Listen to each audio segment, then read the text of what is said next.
नमस्ते जी, नमस्ते। Welcome to court room. आइए डिस्कस करते हैं कि can a senior citizen once they have transferred a property, एक गिफ्ट डीड बना के प्रॉपर्टी आगे इन्होंने ट्रांसफर कर दी, can they cancel it once it is done?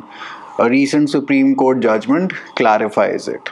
तो इसमें हो क्या रहा है, इस केस में माँ और बेटे के बीच में लड़ाई हो रही है।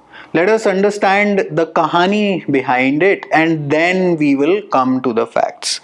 And as in we'll come to the core issue at hand. If you are a law student, well then of course you do have to watch it. If you are a general citizen who is interested in these topics, this will provide you a brief outlook as to what do the courts do. और अगर आप एक वकील साहब हैं तो मैं जो आपको जो डिटेल बताऊंगा वो आप नोट कर लीजिएगा, तो it will help you in your further pleadings in any other case. अब होता क्या है कि एक प्रॉपर्टी की जाती है परचेज इन 1968 और 2019 में एक वृद्ध माता को लगता है कि उनको अपने सुपुत्र को ये प्रॉपर्टी ट्रांसफर करनी है, तो वो एक गिफ्ट डीड कराती हैं और उसको करा देती हैं रजिस्टर, और गिफ्ट डीड के अंदर ये लिख देती हैं कि भैया तुम मेरे को मेंटेन करोगे मेरी मृत्यु तक। ऐसा एक स्टैंडर्ड जो क्लॉज जो हर एक गिफ्ट डीड में होता ही है। फिर क्या होता है, ऑन द सेम डे एक वचन पत्र या प्रोमिसरी नोट, अगर वचन पत्र को आप साउथ दिल्ली या साउथ बॉम्बे ले जाएं तो वो प्रोमिसरी नोट बन जाता है। उसमें लिखा जाता है, सेम डे पे साइन किया जाता है, पुत्र जी साइन देंगे कि आपका साथ देंगे और आपकी मेंटेनेंस वगैरह सब कुछ आपका ठेका मृत्यु तक हमारा हुआ। ऐसा एक वचन पत्र लिखा जाता है और गिफ्ट डीड में ये लिखा हुआ है कि you will maintain. Gift deed की कंडीशन ये है कि आप मेंटेन करेंगे मुझे। वचन पत्र में लिखा जाता है कि अगर, और अच्छा वचन पत्र में एक क्लॉज और है कि अगर आपने साथ नहीं दिया तो gift deed bye bye cancel हो जाएगी। ऑलराइट, सो अब इनके बीच में हो जाती है लड़ाई। अब होता क्या है कि जो हर घर में मोस्टली होता है जहां पे ऐसा कोई इंसिडेंट करवा दिया जाता है कि जब सामान आ जाता है, तो बेसिकली जीवन है जरूरतों का। अब जरूरतों में जैसे ही किसी की भी जरूरत खत्म हो जाती है, अब जरूरत थी प्रॉपर्टी की, प्रॉपर्टी आ गई, उसके बाद so long, okay, tata, bye bye. अब ऐसा of course we do not know the parties involved personally, so can't really make a comment, but ये दुनिया का दस्तूर है, जहां पे आपकी जरूरत खत्म हुई वहां पे आपकी बाय बाय, और जो बियॉन्ड जरूरतों के कोई खड़े रहे तो उसी को आपसे बेसिकली प्रेम है। तो क्वेश्चन जो इस केस लॉ के अंदर हम ढूंढ रहे हैं, या मेन मुद्दा of this law, the case law is, can a gift deed / transfer of property be cancelled by a senior citizen under section 23 of the maintenance and welfare of parents and senior citizens act. अब ये act 2007 में बनाई गई। If the child refuses to maintain, condition है, so let us read the question again. Can a gift deed या transfer property be cancelled by a senior citizen under section 23 of this act? We'll now refer to it as an act, as in for the later purpose of this video. Citation मैं बता रहा हूँ, जो case law का जो नाम है वो उर्मिला दीक्षित वर्सेस सुनील शरण Dixit 2025 INSC 20, a neutral citation. Students of law, please write down. Vakil Sahab and Sahibas, please write down. Alright, so now we'll discuss as to what or how the courts look into this matter, and since now this has been decided by the Supreme Court, this judgment has been mentioned to be an important one, well, we need to make a note of it. So now the son is contending, one cardinal fact is कि ये वचन पत्र ऐसा तो हमने जी कोई sign wine करा नहीं था। अब होता क्या है कि पहले एक बार जरा एक सेक्शन पे देख लेते हैं, फिर सेक्शन से वापस मैं कहानी इसको लेकर आता हूं। सेक्शन 23 क्या कहता है एक्ट का? ऑफ कोर्स पहले कानून जानेंगे और उसके बाद देखेंगे कि कोर्ट्स इसके अंदर क्या कर रहे हैं। कहता है जी, where any citizen who after the commencement of this act, तो एक कंडीशन है कि it should have been after the commencement, what should have been, has transferred by way of gift और अदरवाइज। Great work. तो primarily gift और otherwise, so it includes many more modes of transfer his property, subject to the condition that transferee shall provide, जिसको ये property मिल रही है, शैल provide the basic amenities and basic physical needs to the transferor, and such transferee refuses or fails to provide such amenities and physical needs, the said transfer of property shall be deemed to have been made by fraud or coercion or under undue influence, and shall at the option of the transferor be declared void by the tribunal. So there is a tribunal that is working here, और वहां पे आप approach कर सकते हैं। You can put in an application under 23 की ऐसा है, जो बेसिक शर्तें जिस चक्कर में मैंने गिफ्ट डीड कराई थी वो तो अब मीट हो नहीं रही, तो इस आप गिफ्ट डीड को वापस करिए, प्रॉपर्टी आप मुझे वापस दीजिए, the title, the possession, etcetera etcetera. Okay, now let us look at what happened. तो दिसंबर 20 में, remember the property, the gift deed was made in 2019। दिसंबर 20 में the mother approaches the SDM under section 22 and 23. We will not go into 22. I've taken you through 23. माँ SDM साहब को कहते हैं कि बेटा जो मेरा है उसने मार पिटाई करी है मेरे और मेरे पति के साथ, और मेरा तो हो गया इसके साथ राम राम, ना मैं इसको जानती ना ये हमें जानता, जो कि एक standard, I believe many families में ऐसा डिस्प्यूट उठ जाता है। Application comes to be allowed. अच्छा जी, application comes to be allowed. अब एप्लीकेशन अलाउ कर दी गई है, great work.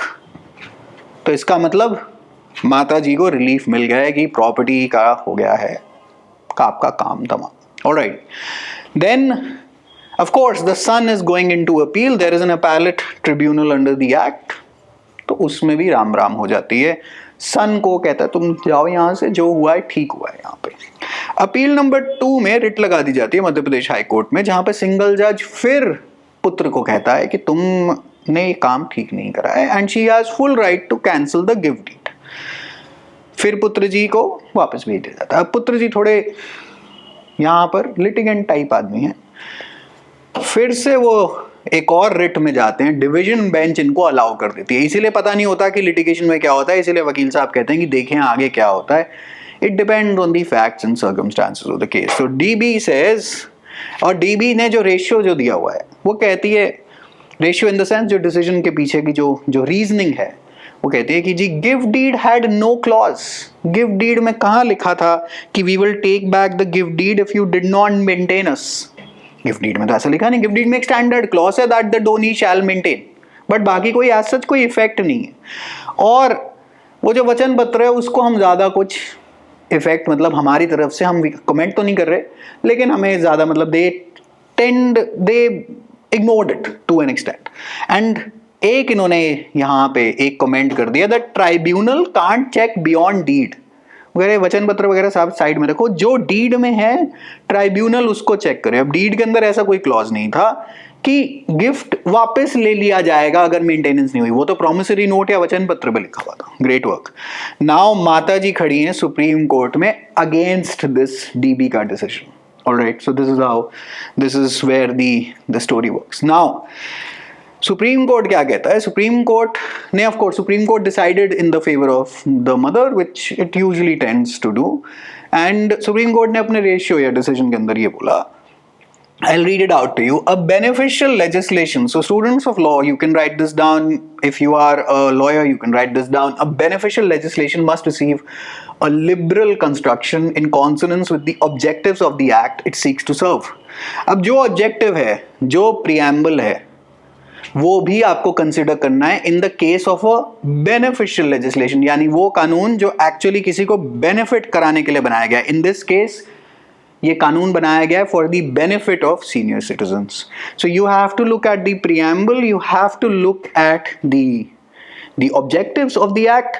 You cannot put in a strict interpretation कि ये शब्द तो यहाँ पे लिखा नहीं हुआ था इसलिए मैं आपको कोई रिलीफ नहीं दे पा रहा हूँ।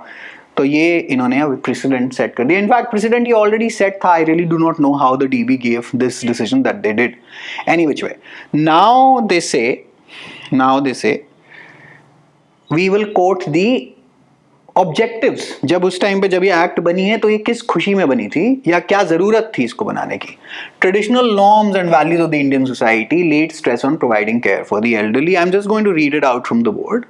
However, due to withering of the joint family system, a large number of elderly are not being looked after their family. Consequently, many older people, the persons, particularly widowed women, are now forced to spend their twilight years all alone and are exposed to emotional neglect and to lack of physical and financial support. This clearly reveals that aging has become a major social challenge and there is a need to give more attention to the care and protection of the older persons. Though the parents can claim maintenance under CRPC, which is 125 CRPC 144 BNSS, the procedure is both time consuming as well as expensive. Hence, there is a need to have simple, inexpensive and speedy provision to claim maintenance for parents.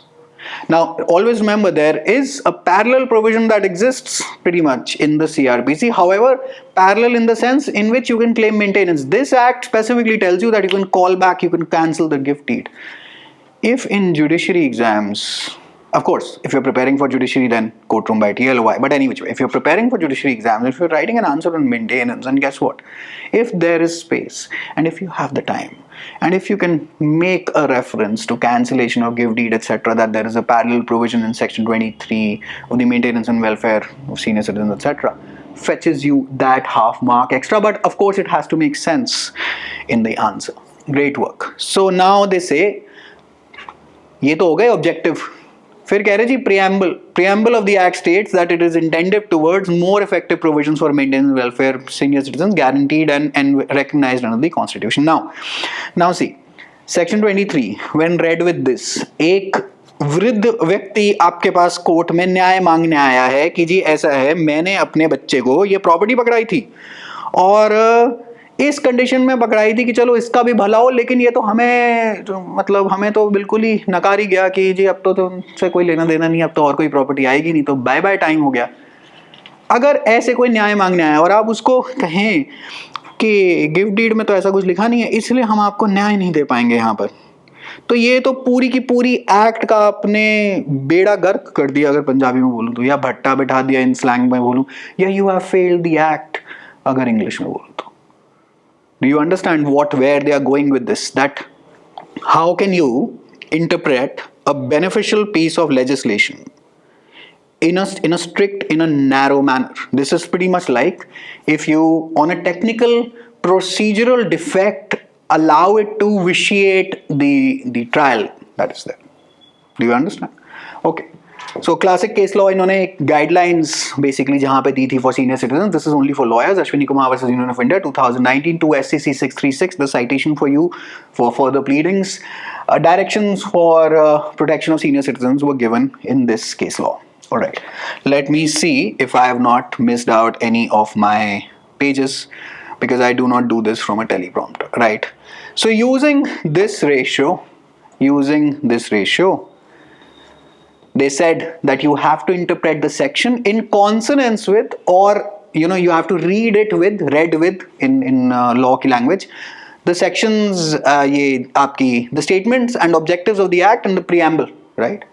तो इन दोनों को अगर मैं combine करके देखता हूँ, और मैंने गिफ्ट डीड अगर इसलिए करी है कि मेंटेनेंस हो जाए उसके अंदर, मेंटेनेंस ऑफ कोर्स, मेरे को क्या शौक चढ़ा होगा एज अ वृद्ध आदमी, मुझे क्या शौक है कि मैं अपने बच्चे को गिफ्ट से प्रॉपर्टी दूं और वो मेरी ही मेंटेनेंस ना करे, राइट, और मुझे ही कहे कि okay tata bye bye.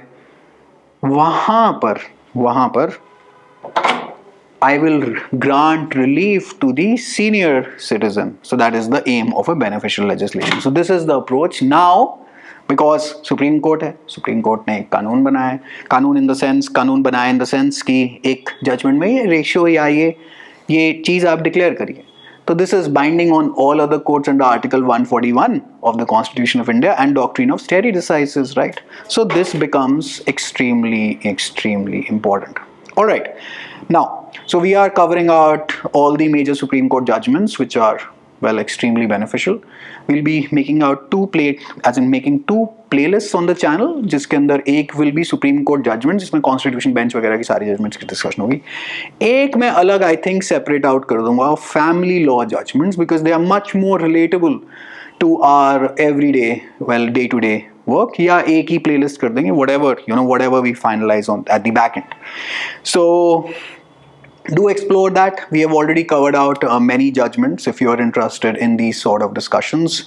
I wish you all the very best, whether you are a student of law in a college, whether you are preparing for judiciary exams, well then you can always come to Courtroom by TLOI, or well, you are a common aam aadmi who is looking for more information, perhaps to suggest to their lawyers that you can perhaps, जो काफ़ी लोग अपने end पे research करते हैं, or if you are a lawyer, then I pray that your prayers of relief get answered in a courtroom. All right, wishing you all the very best. Take care. Bye.